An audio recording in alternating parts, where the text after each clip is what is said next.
Bonjour, my name is Diane Bérard. I'm Future of Good Social Finance Reporter. And this beautiful event, the Social Finance Forum 2024, is coming to an end. So this is the last session, the closing plenary. It was supposed to be called the Future of Social Finance, but after a little tweak, we decided to call it Money for Good. So here are my four panelists. There's Lauren Ott, Senior Director, Strategic Partnership, Impact Genome. Bonjour, Lauren. There's Maya Colombani, Chief Sustainability and Human Rights Officer from L'Oréal. Oh, and Maya is coming up very soon. There's Indy Johar, Mission Steward, Dark Matters Lab, and Cliff Pryor, CEO, Global Steering Group. So we're just missing Maya, I guess my colleague in the green room. Yeah, my colleague in the green room should be able to help her so she can connect with us, so you can hear all she has to say.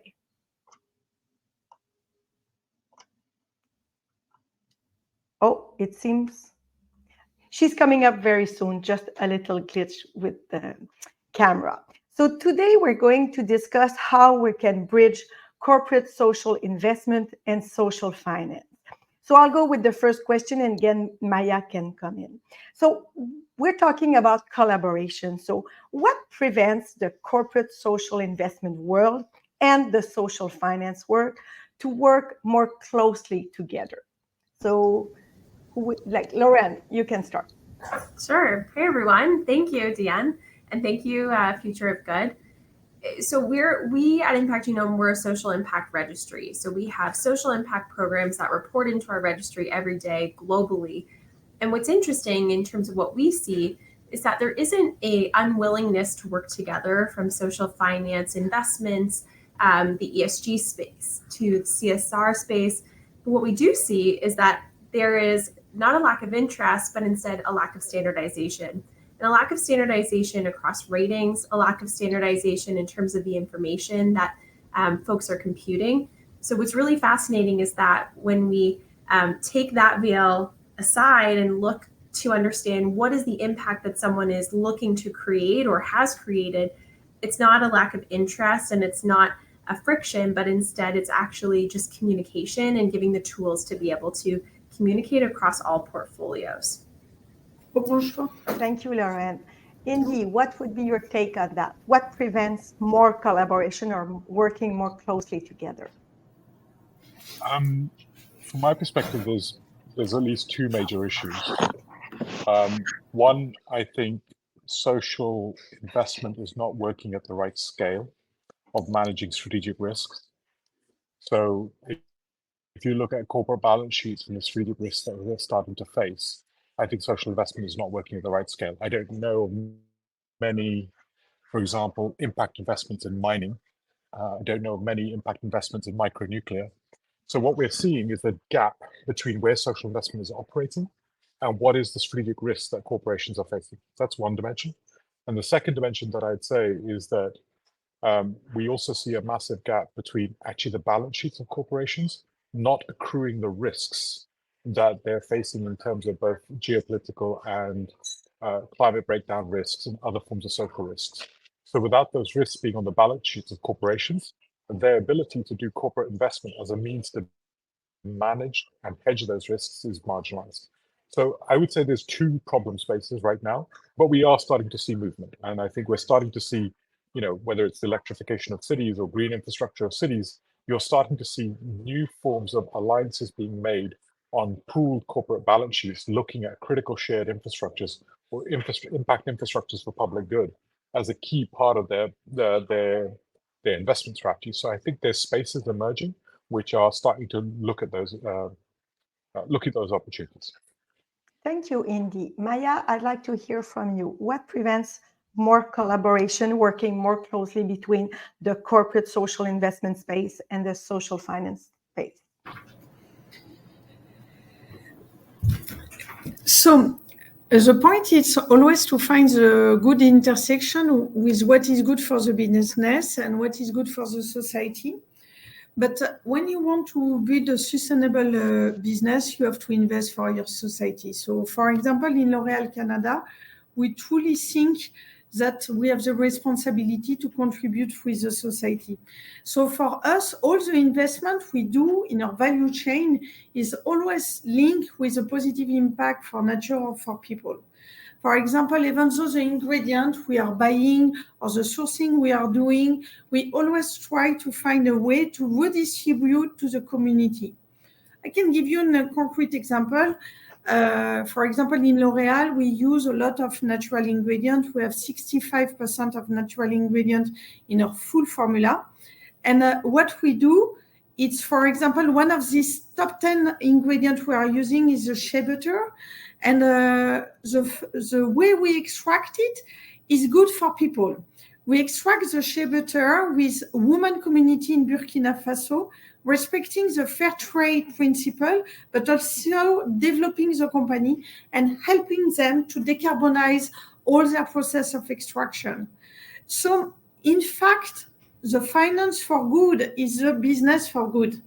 If you want to create a good business, you have to redistribute the value you are created with the community and sharing the benefit all together.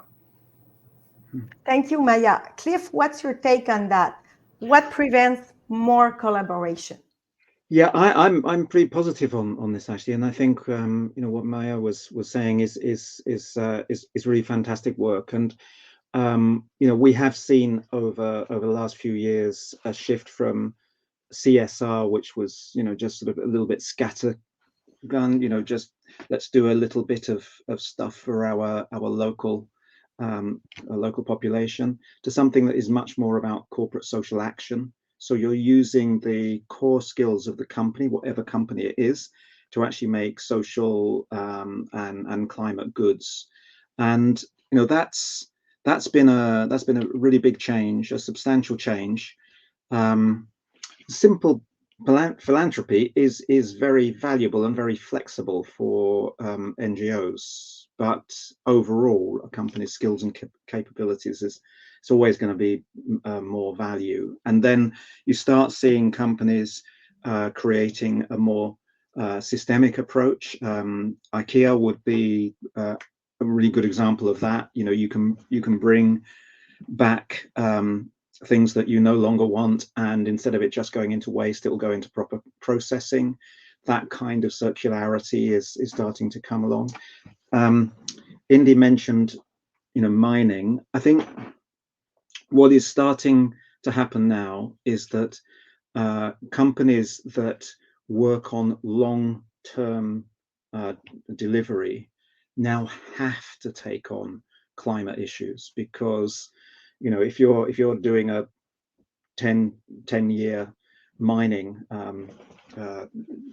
mining with coal or oil or whatever, is it actually going to be worth anything by the time of 10 years along? So you're starting to get that. Pension funds in particular are starting to think, hey, no, we have to invest for now, because we can't just assume that what we do over the next decade and 2 decades is going to be the same. It's not going to be. So I think pretty positive. Well, thank you, Cliff. I like this idea of migrating from corporate social responsibility to corporate social action. I will remember that. Lorraine, I'm going back to you. You started by saying that there's maybe a misunderstanding, a lack of common language.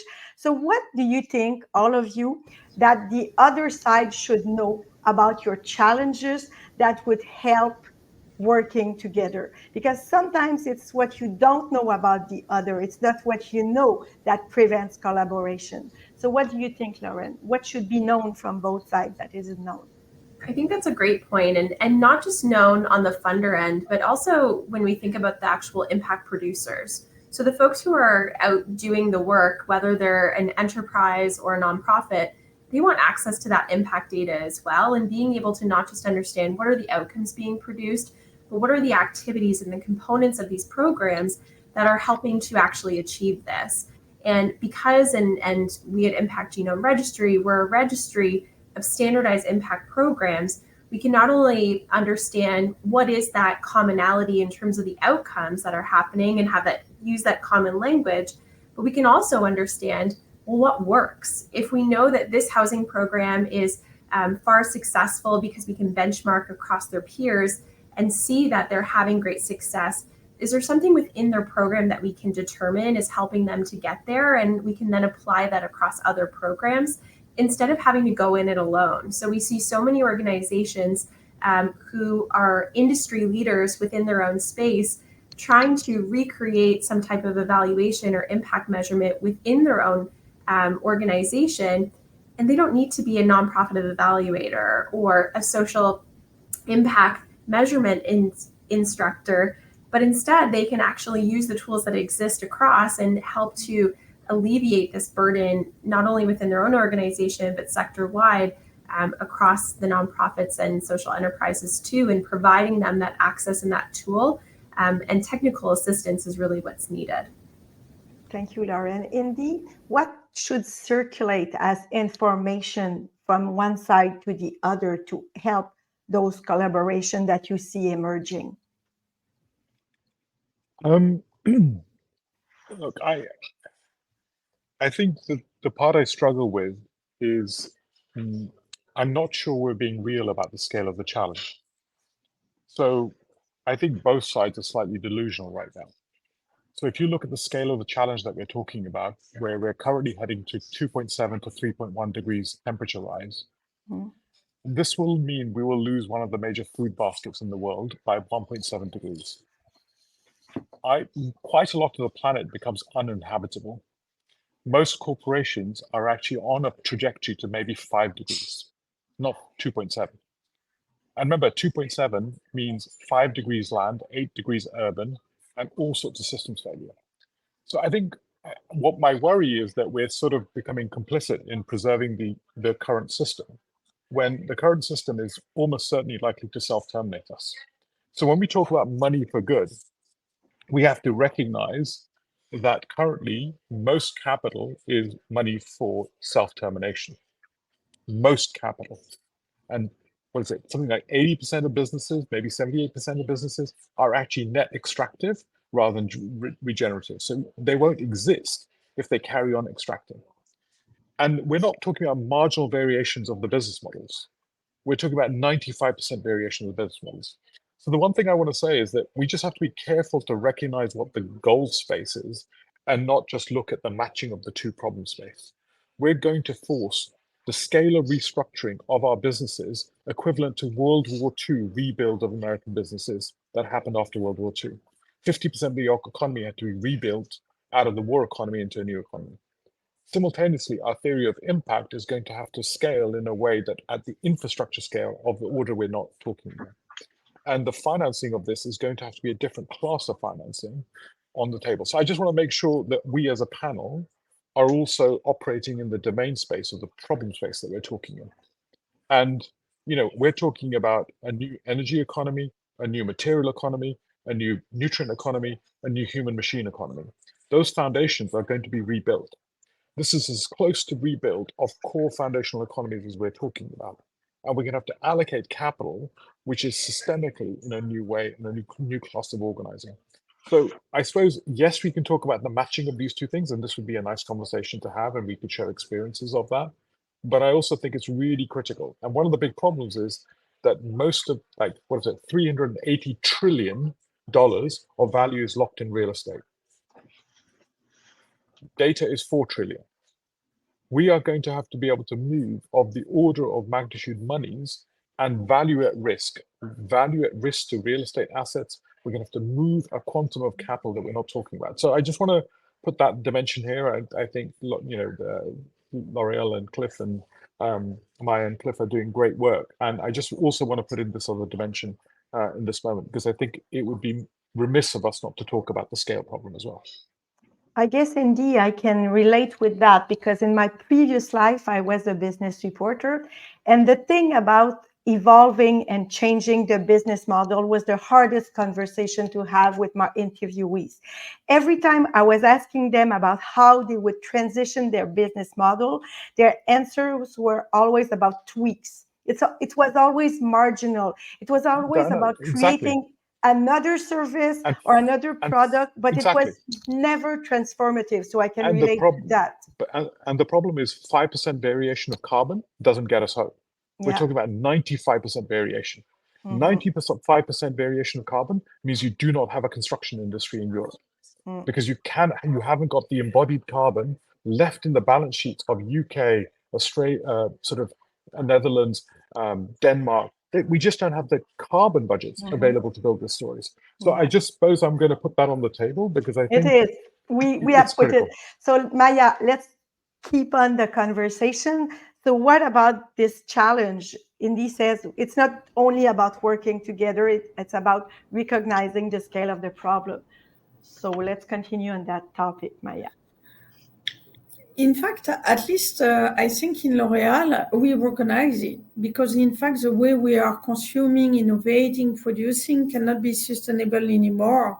If we continue to work like that, or to create business like that, or to live like that, we will need 3 planets in the next 10 years. So the previous world model is not sustainable anymore. On the other side, in my point of view, I'm a little bit more optimistic about the true commitment of the diverse company. For example, in L'Oréal, it's not a twist, it's not a product, it's really the full value chain that we are changing. For example, 100% of L'Oréal Canada is powered with 100% renewable energy. We have decreased our transportation CO2 emission by 21%, and we will continue to decrease. I don't say that we are perfect, but we accept the challenge, a net zero challenge, to change everything we are doing. As I tell you, for example, today we have 62% of natural ingredient. We will target to have 95% of natural ingredient until 2030. Today, we have 82% of plastic recycled. Tomorrow, by 2030, we will have 100%. So in L'Oréal, it's not a twist. In L'Oréal, we are changing everything we do, and the way we are taking this decision in all what we do. We are looking for what is good for business, but what is good for nature and what is good for people. So in fact, our RSE investment is a full budget we use in L'Oréal. Even though when we buy infrastructure, or even though Clear Fleet in L'Oréal, we are looking with a filter of sustainability. So in a way, I'm more positive, and I truly think that some of the company are truly getting into the mood to change radically. On the other side, I totally agree that the scale of the challenge is huge. And sometimes we have to change everything. So, for example, we have to build a more circular economy. It's why L'Oréal have a circular economy fund, and we use the Cycle Capital, which is a big investment fund, to finance and accelerate new technology, as, for example, Evoco, plant-based material, or green science, to create a new model of society, even though if it doesn't help directly my business. So the scale is huge. We are not going fast enough, but I am optimistic that there is more and more companies that are truly changing all their value chain process. Material, process, production, innovation, engaging their full ecosystem. In L'Oréal, we engage our retailer. Retailers are not small players. It's Loblaw, Shopper, Walmart, to work with us to decarbonize also their business. We are working also with our supplier. Our suppliers are big too, to decarbonize their business. So I agree on the fact that we have to go far away faster, but I think there is some actors today that are truly sincere and want to make the difference. Thank you, Maya. Cliff, are we digging deep enough, fast enough? Are we tweaking, or are we really transitioning? Okay, I'm going to try and connect some of the dots, I guess. Yeah. So, Indy's absolutely right. And we need to stop thinking about, oh, how wonderful it is we've done something better this year than last year. What we have to think about is, what is the deadline? You know, is the deadline 2030, 2035? It's certainly not 2050. That's we've all burned and gone away. But you know, we need to set that goal and then work backwards from it. How much do we have to do this year? And you know, the idea of feeling, yeah, we've done a bit better this year. It's a little bit like, yeah, we went halfway to the moon. Well, it's no use, is it? You're dead. You either get there or you don't. So that is one really important thing. Another important thing, though, is as Maya was saying, the pace of technologies that can create solutions both for climate and for people, and it's crucial that it's also and for people. Otherwise, people would just not take it, and we've seen that in a number of jurisdictions. You know, that is an astonishing space, and I'm not talking about brand new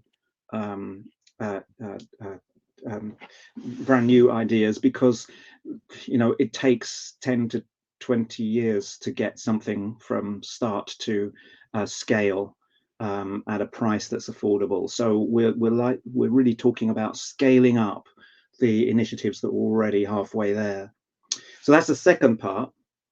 And then the third part, I would say, is coming back to your actual question about you know, the understanding each other from the social enterprise side to the major side. Yeah, we do need that, and we need translators. I mean, each of us in our different roles have regulations. We are time sensitive or not time sensitive. We use different terms, different language, and we do need that translation rather, between the social sector and the investment sector. Actually, even within the investment sector, there are a number of different subsets which don't really translate that much. I think that's you know, that's not helped by the fact that in the mainstream investment world, everybody speaks in acronyms. If you haven't got a 4-letter acronym, you're toast in that world. You know, it's really, and then you have to put your hand up. What one did that one mean, and so on. So yeah, we need the translations. We really need to boost up and scale up the initiatives that can get to our deadline, and we need to think about the deadline all the way. It's not just the first couple of rungs of the ladder. You've got to think about how long the ladder is and how far you have to go each year. Thank you, Cliff. I'm a solution journalism. It means that I know the world is full of problems, but I think that we won't be able to hold the people in power accountable if we don't present solutions. Because it's so easy for people who have power to say, problems are so big, there's no way we can solve them. But then when you point solution, they can't say that anymore. So I would like the next question, the next answer to be about solutions. Can you give me examples of successful collaboration between the corporate social action world and the social finance world that was with outcomes for communities? So I'll go with you, Lauren. Sure. Let's create a new acronym, Cliff. CSA. Yeah, CSA. I am all for removing the acronyms because I agree. Everyone could use a glossary. I think this is an interesting intersection, and Indy, what you're bringing up is an important point, and Diane, connected to the question of using some examples. It is very clear that everyone in their social impact journey, whether it's focused on the environment exclusively, within a certain subset, or focused on people exclusively, there's obviously co-benefits to both, and we should be thinking about them in both, but the maturity level seems to be lacking in some cases, and some folks are further ahead than others. I'll use an example, though, of an organization that we've worked with for some time, and UBS came to us about 1.5 years ago and said, we want to make an investment in children's education continued within Ukraine. We don't want it to fall outside of the country and go to a large national that's going to be operating outside of the country, but we want to help support the continuation of education and social emotional learning skills within for folks who are still there. And this brings up an interesting point in saying, here's a very large organization who should have the tools in order to invest appropriately. But because there are differing things that are happening in the world, the information that you had yesterday doesn't necessarily stack up into the future. And what we ended up needing to do was to not only survey who's still in the country, but to then understand, well, how do we help them to communicate the impact that they're creating? And being able to not only help that creation point, if what is your impact data, and let's help you own it as either a social enterprise or a nonprofit within that fund, but then also to report back from in terms of investor grade data, there is definitely this need for maturity across the board, and we have to be able to be nimble and continue to learn and grow because these challenges will just continue to happen. But the good news is that we were able to connect them with organizations, and it wasn't just, who's still here, can we offer you funding, but instead it was actually creating the tools and the resources to help them communicate their impact, understand what's working, and then within that create a fund in order to help support these organizations in better serving and solving these issues, so that maturity level is able to be raised just even within that own fund. And then from an investment perspective, they were able to have what they needed. But what I think is lacking in terms of the continuation is how do we continue to share that information more widely? We obviously see that coming forward within a registry, but without the proper procedures across industries and across the sector, we really don't have that sharing of information or that clear translator, as Cliff mentioned. Thank you, Lauren. Indy, would you have an example of collaboration that you would like to share? Yeah, I can't name the collaboration, but I can certainly point towards it. I mean, one of the places we're working in, the bank, which is owned by a significant wealthy family, has come forth and said, we want to support the electrification of this city. And we're willing to not only support it, but also get all the other businesses to build a shared balance sheet financing model, not even on positive interest rates, on 0% interest rates, because it's such a strategic risk to those businesses that actually the electrification of that city is a vital part of the transition strategy. So here, businesses are starting to see their strategic interest, pooling their investment frameworks, recognizing the risk to their own balance sheets to be able to do that, and then also recognizing the way to allocate into that is not a single point allocation. Recognizing the allocation is a whole bunch of demand transition investments, a whole bunch of supply side investments in terms of distributed production of energy all the way through to even, and then building new grid infrastructure, recognizing this portfolio investments that's required to be able to do that as a key piece of common public good. And here in this conversation, what we're seeing is electrification of the city turn into a quasi-asset class, an impact asset class, because it becomes a key asset. And we're starting to see lots of interesting activity in this field. It's pre-investor, but it's shared balance sheet. And that's starting to open up a very interesting landscape of both collaboration between corporations, but also places and cities to be able to open up landscapes. Very interesting. That's just one of 2-3 others, like tree canopies. We're also working on a tree canopy of the city, all the way through to mental health of the city. So what we're seeing is these new types of impact asset classes that are at the infrastructure level, becoming where you can pool balance sheets and do some really interesting investment frameworks. Good. Maya, what would you like to share as a collaboration story? I think the point is to have the courage to listen and not pushing your own solution. When it's come to collaboration, we have, as company, to have the courage to ask, what can I do for you? I had many different examples. For example, when I was working in Brazil, we were using some some biodiversity fruit as babastu, prakashi, murumuru.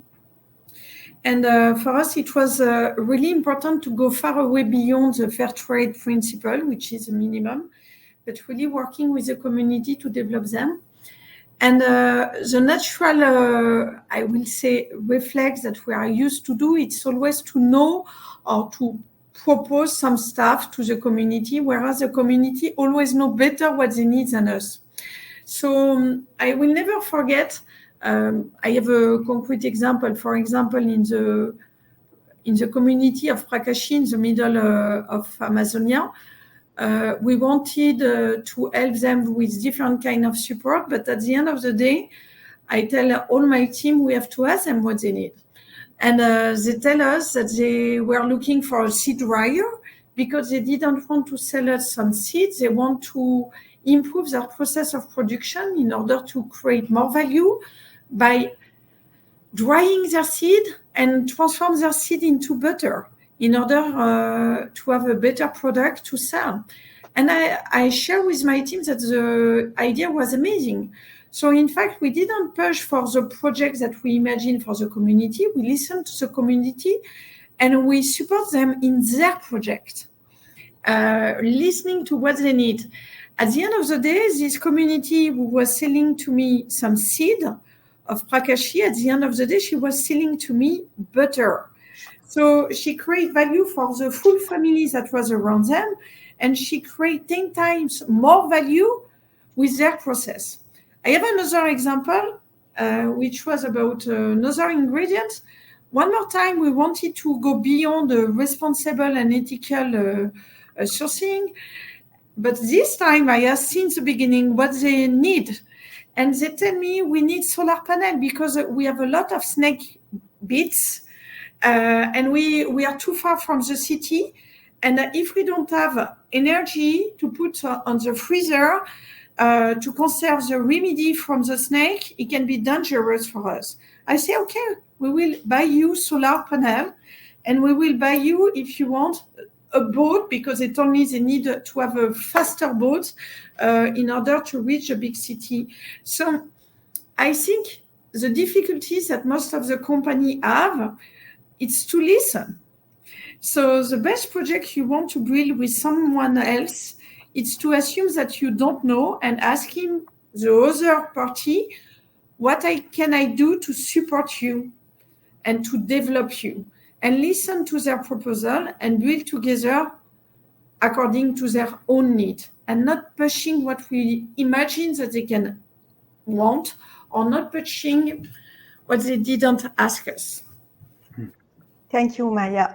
Cliff, I will continue on that topic, but talking about measurement, because one of the challenges is not only implementing programs that are relevant, but implementing metrics that are relevant for all stakeholders.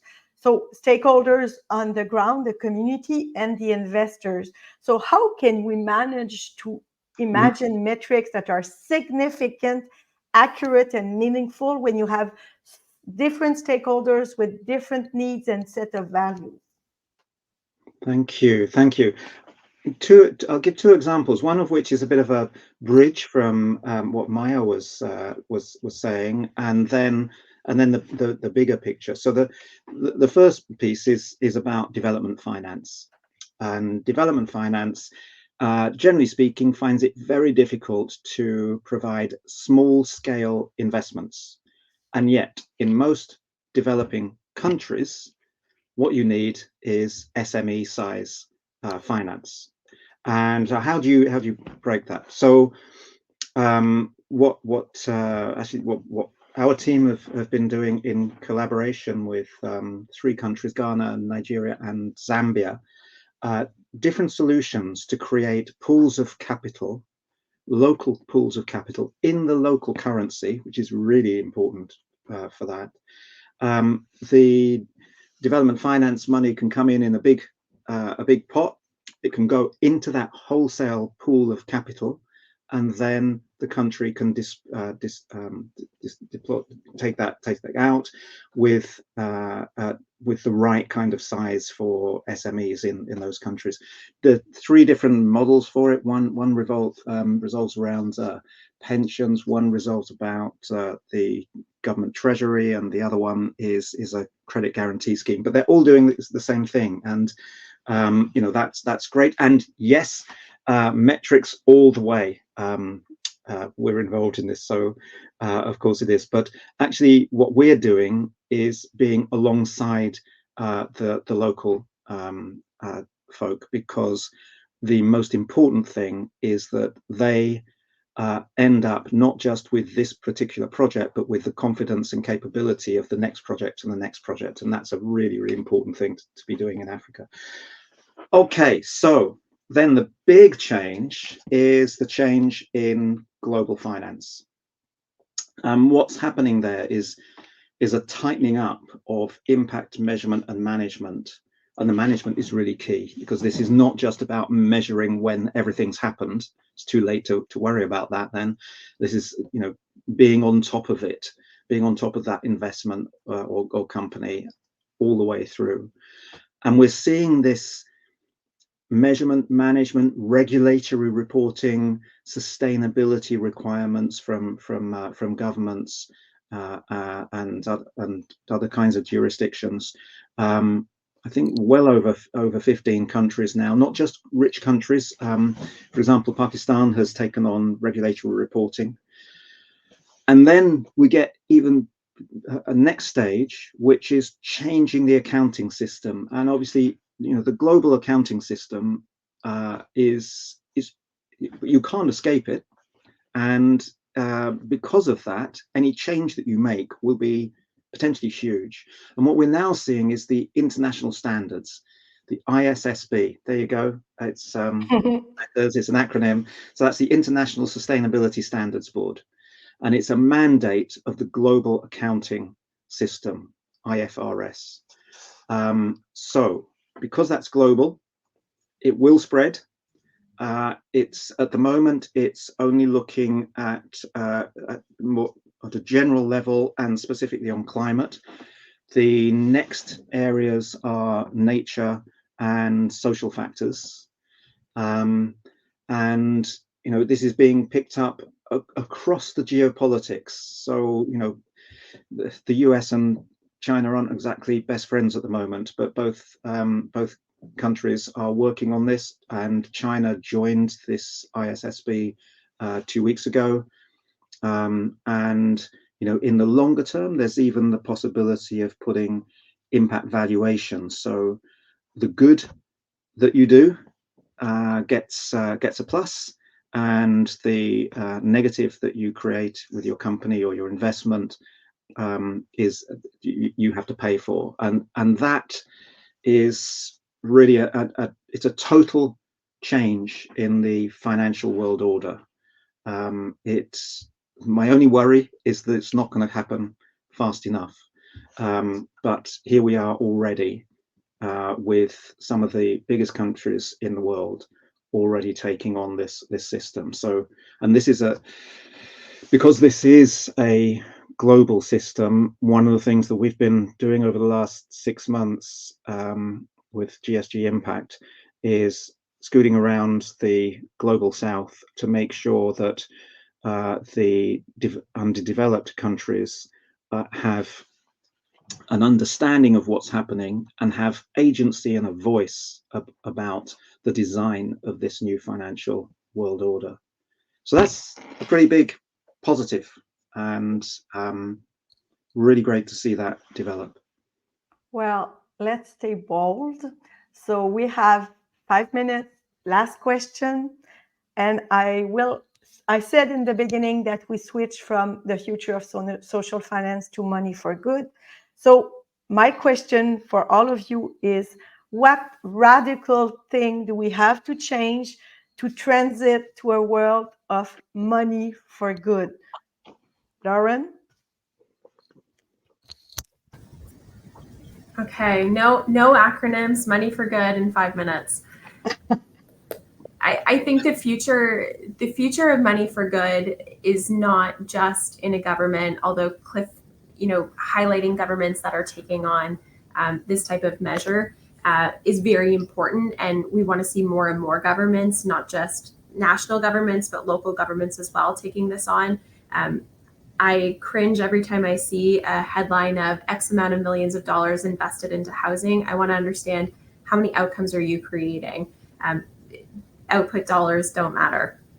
So the future is really in our hands, and it's in our hands as individuals in terms of where we spend our money. We as individuals lead social finance every single day. Community members, pushing for systems change across not only corporate, but also across the communities that we live and work in, and really looking beyond to pressure our governments in order to have higher standards and more regulation in order to inform. If you are doing good, we want to celebrate that, exactly as Cliff said.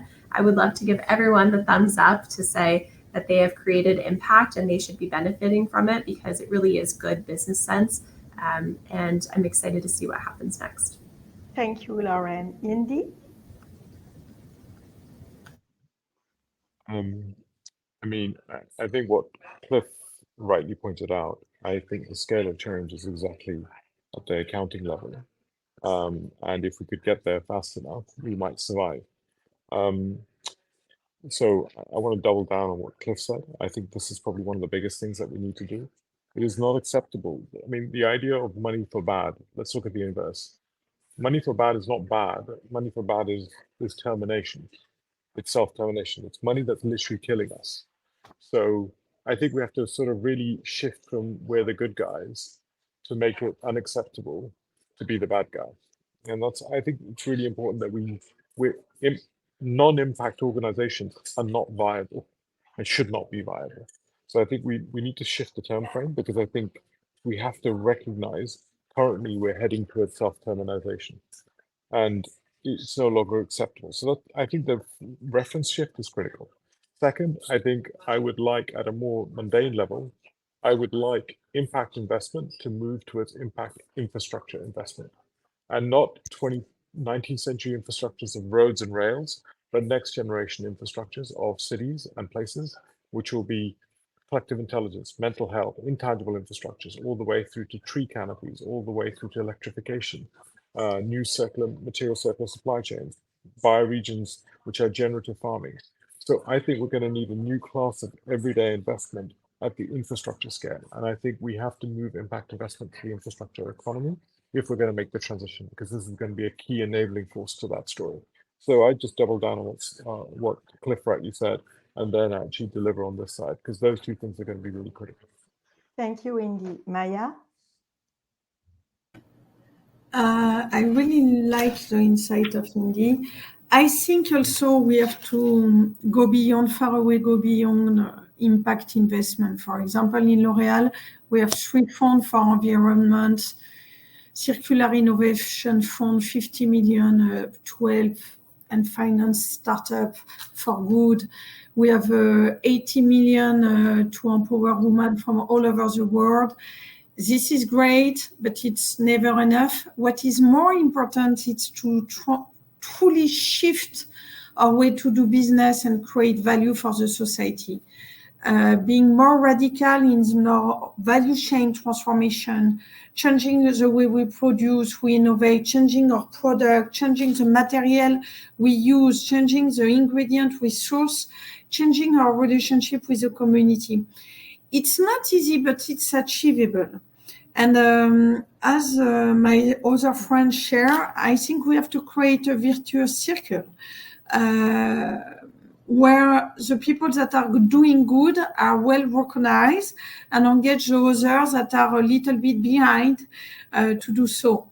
And it's what we try to do at the end of the day with L'Oréal, between one company, or you can call it one supplier and another. I will always choose the one who is more authentic and decarbonize its process, the one who promotes inclusion in his factory or workforce. So we have to create a positive movement of people that are really authentic and fact-based on their transformation process, socially and environmentally. So I think it's by transforming our business and our relationship with the other, that we will be truly sustainable. And it will never be with a small social project or philanthropy, because that is always the first budget that you cut when you have some crisis. But if your business is based on a good relationship with community, good relationship with nature, it will be more resilient, and it's a full society that you transform. Last but not least, giving back the power to the people to choose or not choose your company, and to boycott the companies that are not doing good. So that, I think, is a good message. In fact, we have to give back the power of people. And there is some products that I do not buy anymore. It's a kind of vote in a way. Well, thank you, Maya. I think we can end up on that radical note of giving back the power to people. And I also like the fact of facts. So being positive, but having facts, having metrics to make sure that we're getting where we want to get. So I'd like to thank Lauren, Cliff, Maya, and Indy. You've been just wonderful. And I think this is a perfect ending to a perfect 2 days. And I guess my colleague Anouk is supposed to join me now to do the final closing. So thank you, all of my panelists.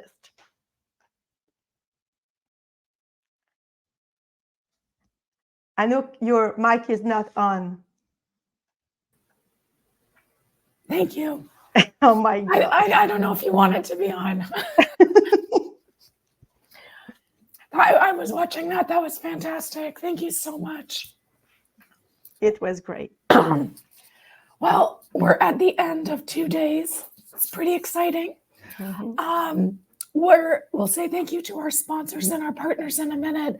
But did you have any reflections on the last 2 days, Diane? Yes, I do. I have two line of comments. First, when we think about social finance and social investment, we always think about investment that are targeted toward a social outcome. But yesterday, during one of the panel, we were talking about society and community outcomes. So the fact that you can design, and there was an interesting discussion that was off the record, but I want to share it with everybody. We were talking about what does it mean to invest in women. So invest doesn't mean investing in a company owned by a woman, or investing in a company where there are many women that are paid correctly, or could it mean investing in a company that is solving a problem that is preventing women from having a full life? If we're thinking about the third story, then the people who invented the pill that gave us freedom would have been a mega impact investing, because it changed the life of this community, of the community of women. So that's interesting, because it shifts the mindset to say we want an impact, and there are different layers of impact. So that's my first thought. And the second thought is about evolving metrics. So we used to think about what's the output, how many resources do we put in a project. But now we're talking about, let's look at the outcomes, not the output. Then we were talking about corporate social responsibility, and many people just go, And one of the panelists just talked about corporate social action. So that's quite different. What kind of action, not what kind of responsibility are you saying you have, but what action are you taking upon that responsibility? And the third one is about social financial tools. So we need to be very creative with financial tools, social impact tools. And we're talking about creating new asset classes like infrastructures. And we're talking about immaterial infrastructures, like for mental health, for all kinds of challenges and societal challenges. So like we say, I think we had a very progressive discussion during those 2 days about where we want to go. And I'm very impressed about the quality of the panelists. And now we have a lot to work on, and I will have great articles to write. So that's very exciting. That's a really good segue, because included with the ticket price is a 1-year membership to Future of Good. And so everybody who's listening should redeem that. So it'll be included in your thank you email, how to redeem your membership, so people can stay engaged and they can read your journalism over the course of this year. So that's the first thing. I noticed a big difference this year. I feel like last year we talked a lot about why and what, and this year felt very much like a how conversation. Like there were a lot of people with experience in this space sharing what they've done and what they think needs to be done. And that to me is really inspiring, because that's where we want to go. And that's why we do this work. And that's why we're hopeful. So we are at the end of our 2 days. I'd like to thank all of our sponsors. We've had a really great group of people who collaborated with us, not just to support the forum, but also to contribute to the various sessions, to give us ideas, to suggest speakers, to just really engage. And that's been really, really helpful. So thank you to all of them. Secondly, I'd love to thank all of our partners, the folks who hosted our regional gatherings. Deanne and I were at Esplanade all of yesterday, and we were commenting on the diversity of people there. And I was talking to someone who works for Esplanade, and she was saying, like, she does not usually engage with the Anglophone community in social finance in Montreal.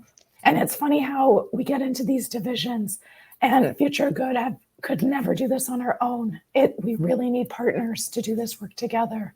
So we're incredibly grateful for that. And we've chosen dates for next year. Karine will show that video in a minute. Is there anything you'd like to say in closing, Deanne? Yes, take care of yourself and rest. Take the day off tomorrow and rest, because you've been working very hard, and like the whole team of Future of Good. So let's rest tomorrow. And thank you for all the participants that have been with us.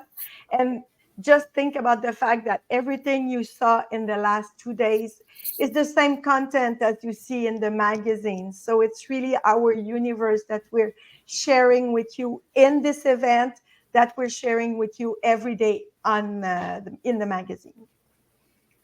Thank you so much. Bye, everyone. Bye. Take care, Anouk. Bye-bye.